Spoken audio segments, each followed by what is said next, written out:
Halo, Assalamualaikum warahmatullahi wabarakatuh.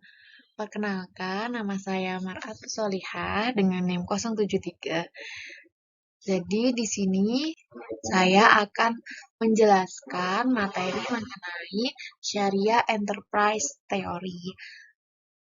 Video ini dibuat untuk memenuhi tugas mata kuliah Teori Akuntansi Syariah yang diampu oleh Ibu Fadila Kurniawati sebagai syarat untuk ujian tengah semester. Langsung saja ke topik selanjutnya. Jadi, di dalam video ini nantinya saya akan membahas mengenai pengertian dari Syariah Enterprise Theory, itu yang pertama. Terus kemudian yang kedua, konsep aksiomanya. Yang ketiga, akutabilitas Syariah Enterprise Theory itu seperti apa. Kemudian yang terakhir, perbedaan Syariah Enterprise Theory dengan teori-teori yang lainnya, seperti itu. Langsung ke pembahasan yang pertama di pengertian Syariah Enterprise Theory. Jadi, Syariah Enterprise Theory ini jika diterjemahkan atau dalam bahasa Indonesianya itu artinya teori perusahaan syariah. Maksudnya gimana? Maksudnya, teori perusahaan ini berlandaskan pada prinsip-prinsip Islam. Jadi, kegiatannya, cara-caranya, dan tujuan-tujuannya itu sesuai dengan prinsip-prinsip dalam Islam. Sebelum adanya Syariah Enterprise Theory ini sebenarnya sudah ada Enterprise Theory. Namun dari Enterprise Theory ini masih mementingkan masalah keduniawian daripada kemaslahatan umat. Maka dari itu, hadirnya Syariah Enterprise Theory ini dimasukkan nilai-nilai Islam agar dapat menghasilkan teori yang bersifat humanis dan transendental. Nah, untuk Syariah Enterprise Theory ini itu merupakan bentuk tanggung jawab dari pemilik perusahaan kepada para stakeholder dan juga pihak-pihak lainnya. Di Syariah Enterprise Theory ini menunjukkan bahwasannya perusahaan itu berfungsi sebagai institusi sosial yang mempunyai pengaruh ekonomi yang sangat luas dan juga kompleks. Selanjutnya masuk ke pembahasan yang kedua, yaitu mengenai aksioma dari Syariah Enterprise Theory. Di dalam aksioma atau pentingnya atau konsep dari Syariah Enterprise Theory ini mengatakan bahwa Allah lah yang pencipta dan pemilik tunggal dari seluruh sumber daya yang ada di dunia ini. Maka hal ini harus menjadi dasar terpenting dalam setiap penetapan konsep dari perusahaan. Maksudnya gimana? Maksudnya di dalam Syariah Enterprise Theory ini menjelaskan bahwasanya ketika kita mempunyai perusahaan ataupun harta, sebenarnya itu bukan milik kita, itu hanya titipan dari Allah Subhanahu wa taala yang dititipkan kepada kita untuk dikelola. Jadi perusahaan itu sebenarnya milik Tuhan, seperti itu ya, teman-teman. Nah, seperti yang dijelaskan tadi bahwasannya kita hanya diberikan amanah oleh Allah, maka kita juga akan dimintai pertanggungjawabannya. Perusahaan itu dijalankan dengan baik atau tidak, memaslahatkan umat atau malah memberikan madorot yang banyak kepada umat, itu juga dimintai pertanggungjawabannya. Seperti itu. Maka karena perusahaan atau harta ini adalah milik Allah, tentunya cara dan tujuan yang dilakukan di dalamnya itu ditetapkan oleh Allah atau berdasarkan prinsip-prinsip dalam Islam. Nah, setelah kita mengetahui bahwasannya segala sesuatu yang ada di dunia ini adalah milik Allah Subhanahu wa taala dan kita akan dimintai pertanggungjawabannya kelak, maka di Syariah Enterprise Theory ini mengatur dalam perusahaan itu juga harus mempertimbangkan tanggung jawabnya kepada beberapa macam-macam nantinya akan saya jelaskan. Pertanggungjawaban yang pertama tentunya kepada Allah Subhanahu wa taala. Seperti yang kita ketahui bahwasanya manusia itu diciptakan sebagai khalifah di bumi. Tugasnya untuk apa? Tugasnya untuk menciptakan dan mendistribusikan kekayaan bagi seluruh manusia dan juga alam.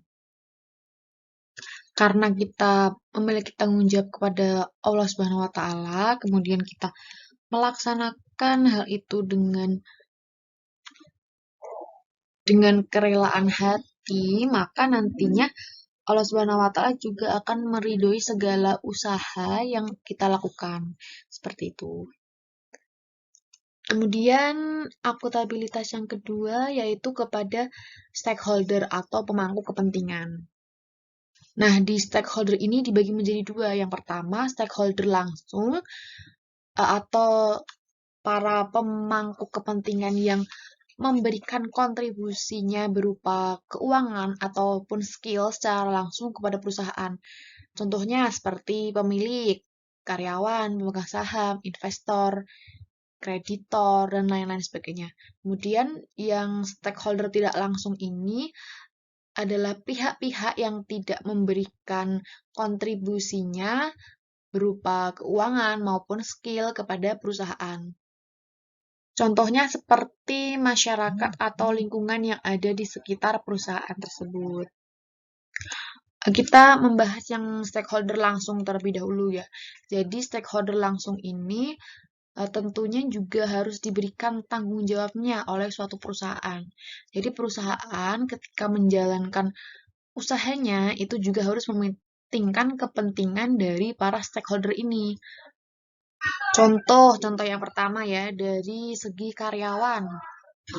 Nah, untuk contoh akuntabilitas yang diberikan perusahaan kepada para karyawan ini bisa berupa memberikan layanan kesehatan. Jadi, para tenaga kerja atau karyawan yang dipekerjakan di perusahaan itu juga harus diberikan layanan kesehatan agar nantinya selain ini memanusiakan para karyawannya juga tentunya akan mendorong kegiatan perusahaan ini lebih optimal ketika karyawannya memiliki kesehatan yang baik seperti itu. Kemudian juga bisa dengan pemberlakuan training dari karyawan dan kesempatan meningkatkan karir. Terus yang dari stakeholder langsung bisa juga membuat majalah untuk para donatur atau investor yang berisikan kinerja keuangan secara transparan dan juga terbuka yang berupa laporan hasil pengelolaan dana dari zakat, infak, sedekah, dan lain-lain dalam satu periode. Kemudian di stakeholder tidak langsung yang contohnya seperti masyarakat. Seperti yang sudah saya jelaskan tadi, bahwasanya stakeholder tidak langsung ini adalah pihak-pihak yang tidak memberikan kontribusi baik keuangan maupun skill bagi perusahaan. Nah, pertanyaannya, kenapa kok ketika stakeholder tidak langsung ini tidak memberikan kontribusi keuangan maupun skill bagi perusahaan, tetapi kenapa harus tetap diberikan akuntabilitas atau pendistribusian kekayaan oleh suatu perusahaan? Karena kembali lagi ke konsep Syariah Enterprise Theory ini, gunanya untuk mewujudkan nilai keadilan pada manusia dan juga lingkungan, sesuai dengan tugas manusia yang sudah saya jelaskan tadi, bahwasanya manusia bertugas sebagai pemimpin di bumi ini, yang nantinya membawa prinsip menciptakan dan mendistribusikan hasil kekayaan bagi seluruh manusia dan juga alam yang ada di sekitarnya. Kemudian contoh lagi di akuntabilitas kepada stakeholder ini bisa berupa pemberian CSR bagi masyarakat. Contohnya dari perusahaan Jarum yang memberikan beasiswa kepada anak-anak yang memiliki kecerdasan intelektual seperti itu. Kemudian yang terakhir, akuntabilitas syariah enterprise kepada alam. Seperti yang kita ketahui, ketika perusahaan itu membangun usahanya, tentu juga perlu adanya sumber daya alam. di mana alam ini adalah alat vital bagi perusahaan, maka sudah sepatutnya bahwa perusahaan memberikan kepedulian dan tanggung jawab kepada alam sekitarnya.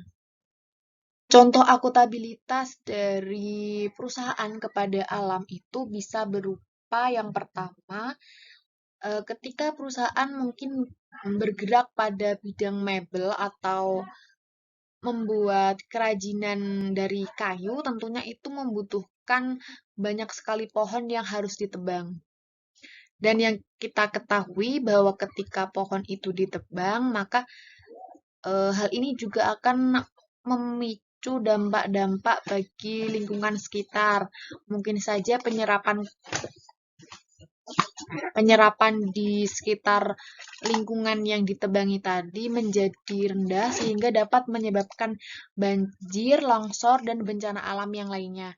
Maka perusahaan ini wajib untuk melakukan akuntabilitas atau pertanggungjawaban yang biasanya berupa CSR atau Corporate Social Responsibility dengan cara menanam kembali pohon-pohon yang ada di sekitar daerah tersebut agar menjaga keseimbangan ekosistem yang ada. Kemudian juga bisa melalui pembersihan sungai-sungai. Jadi dari perusahaan bisa memberikan CSR atau tanggung jawab atau timbal balik yang dilakukan perusahaan kepada lingkungan sekitar agar lingkungannya tetap bersih dan masyarakat menjadi nyaman akan hadirnya perusahaan tersebut.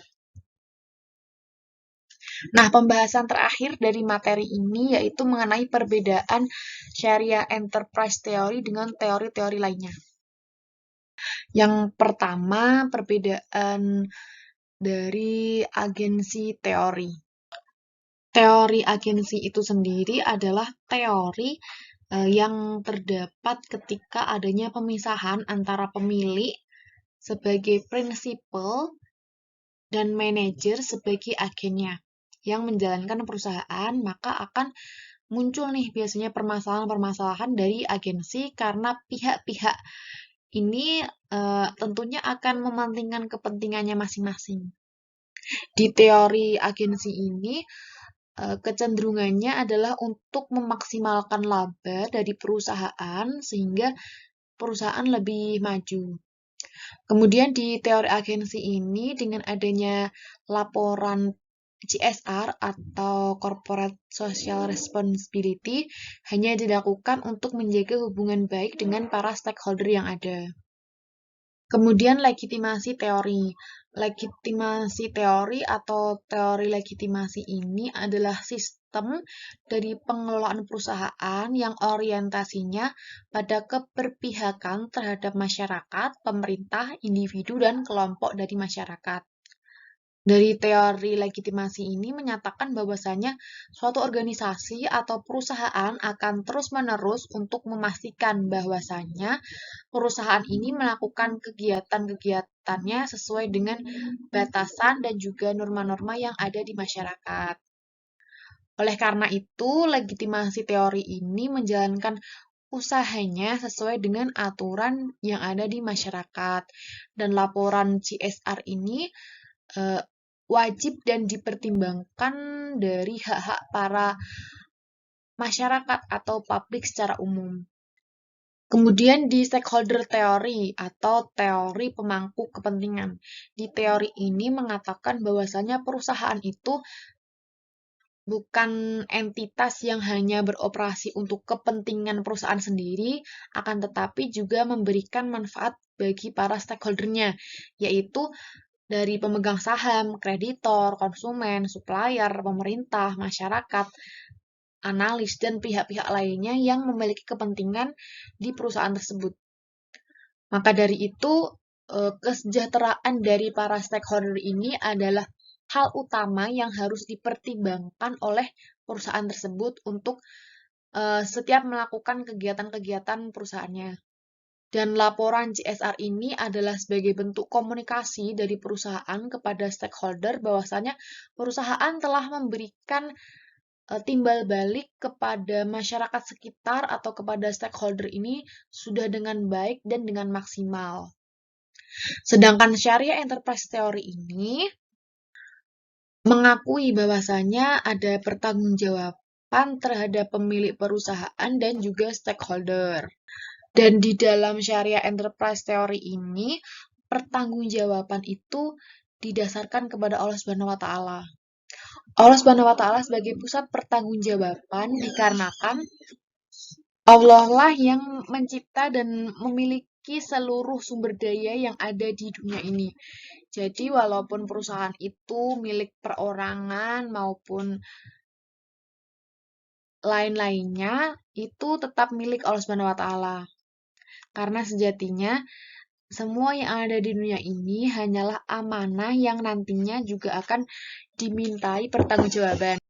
Maka dari itu, di Syariah Enterprise Theory ini, selain peduli terhadap stakeholder yang meliputi Allah Subhanahu wa taala yang sudah saya jelaskan tadi, kemudian manusia atau masyarakat yang ada di sekitarnya dan juga alam yang ada di lingkungan tersebut. Dan dengan adanya laporan CSR atau Corporate Social Responsibility ini sebagai bentuk wujud tanggung jawab terhadap